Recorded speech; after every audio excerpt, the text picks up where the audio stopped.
Hello, hello! I'm back mga kusinera. Sana all nagbabalik. Charis. Pagbigyan na natin ng birthday girl na si Kyle sa kanyang suggestion na Bicol Express. So tara, lutuin na natin. Ito nga palang ating mga sangkap. Nandiyan ang sili, gata, sibuyas, bawang, paminta, asin, bagoong, 1 kilo ng baboy, at sitaw.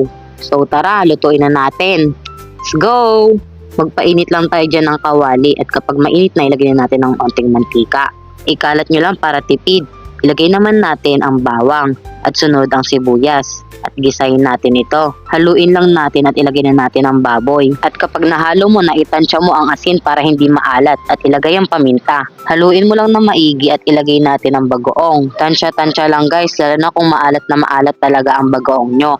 Kaya no need nyo na lagyan ng asin. At haluin nyo mabuti para mag-combine at antayin nyo na magmantika sa sarili niya. Halo lang ng halo at kapag okay na, ilagay na natin ang gataang pangalawa. Again guys, nakadepende sa inyo if want yung ilagay lahat ng pangalawang gata lalo na kung mahilig sa sabaw mga kasama nyo. Ayan, kapag kumulo na, ilagay naman natin ang sili.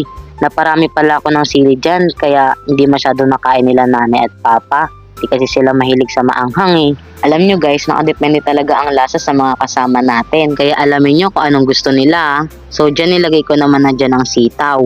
Haluin nyo lang ng onte at palambutan ng saglit. Nag-add pala ako ng bagoong dahil hindi pa masyadong maalat. Ang bagoong kasi na ginawa ko ay matamis na may onting alat para sa mangga kasi yan And guys, kapag kumulo na, ihalo na natin ang unang gata. Hinuhuli ko talaga ang gata lalo kapag patapos na maluto. Mas malasa kasi kapag hindi lutong-luto yung unang gata. Ganun din ba kayo guys? Comment down below naman. So ayan, tapos na ang ating Bicol Express. If may mga suggestion kayo, huwag kayong mag-comment Thank you for watching.